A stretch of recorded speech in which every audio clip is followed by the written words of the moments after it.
Brother Leader, it seems we're really well. Let's take your closing comments, my brother. Tendai Mwari. Yeah, Tendai Mwari. I just want to thank brother Ada for his spirit. Brother's a beautiful spirit, loving spirit, and I really appreciate you, brother Kala.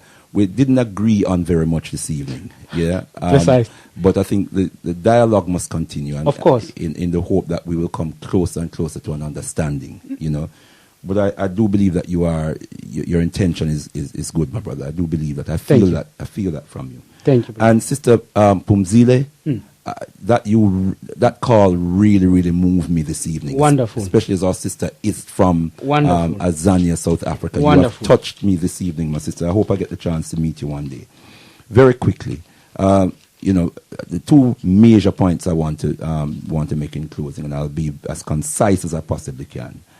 Nelson Mandela is a question of a figure of enigma for us as African people, and must be understood in that way, because whilst he's been risen up as a political and cultural icon and even a saint, there are those who believe that Nelson Mandela has let us down and has allowed himself to be used by the hands of global white supremacy to maintain its system, one of its bastions in South Africa. And in fact, Lord Renwick, who was the then ambassador to South Africa in 1991, did say that, that we, i.e. the British, were the ones who trained Nelson Mandela's bodyguards. Lonbrick, what does he know about Mandela? Lonbrick was just commenting.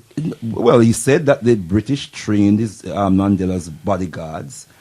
They built the security around Mandela, and they were the major negotiators for Mandela's freedom. So that the British establishment that had huge investments in the mines of South Africa really saw Nelson Mandela as the savior of British economic investments in South Africa. And at that time, we were at the end of our at the end of the tenure of Margaret Thatcher, whose husband had huge investments in South Africa. But very quickly, I mentioned the Truth and Reconciliation Commission. Yes. That really robbed Africans of justice and gave amnesty to white mass murderers, meaning they could not be tried for the crimes that they committed against African humanity, the atrocities that they committed in South Africa. And many people were disappointed about that. But understand this, even Desmond Tutu, who was Nelson Mandela's right-hand man in that Truth and Reconciliation process, even he has expressed disappointment. Even he has said that he's disappointed with the behavior of white people in South Africa. Recently, he said white people should consider themselves lucky that Africans are still prepared to work for them and not kill them. Are you aware of that comment? Well, look, Desmond Tutu, Bishop Desmond Tutu. He said white people must recognize the privilege they have gained from apartheid and must be willing to divest themselves of that privilege if the problems in South Africa is to be solved. White people are not prepared. This is Bishop Desmond Tutu. Let me finish, my brother, because I didn't interrupt you in your summary. I wanted to... Desmond Tutu said that. But I wanted to say, Tandamara, you must remember, you're talking about M-Pessin, who was the chair of the actual thing. But the question perhaps we should say, did the Truth Reconciliation did justice to those who suffered? No, it did not. If not, then why are we not going back to that angle? As far as I understand it, many South Africans feel that Truth and Reconciliation Commission did not do justice. It robbed Africans of justice, especially because there are African political prisoners who are still languishing in prison today under the ANC government, which the ANC government, Nelson Mandela did not release, Thabo Mbeki did not release, and Jacob Zuma does not look like he has any intention of releasing.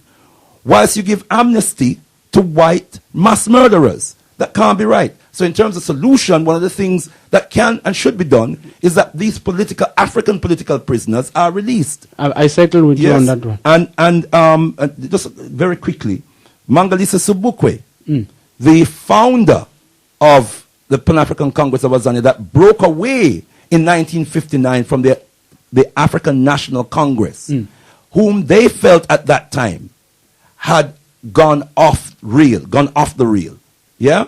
And Mangalisisa Sobukwe said even then that he was disappointed with the ANC because it was allowing it had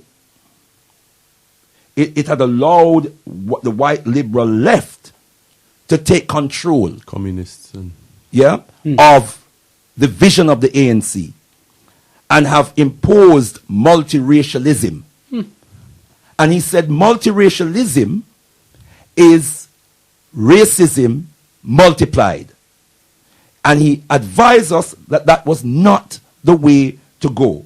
As you know, my brother, Zephaniah Motompeng, one of the leading members of the Pan-African Congress of Azania, who interestingly was one of the many people who died in 1990 under suspicious circumstances.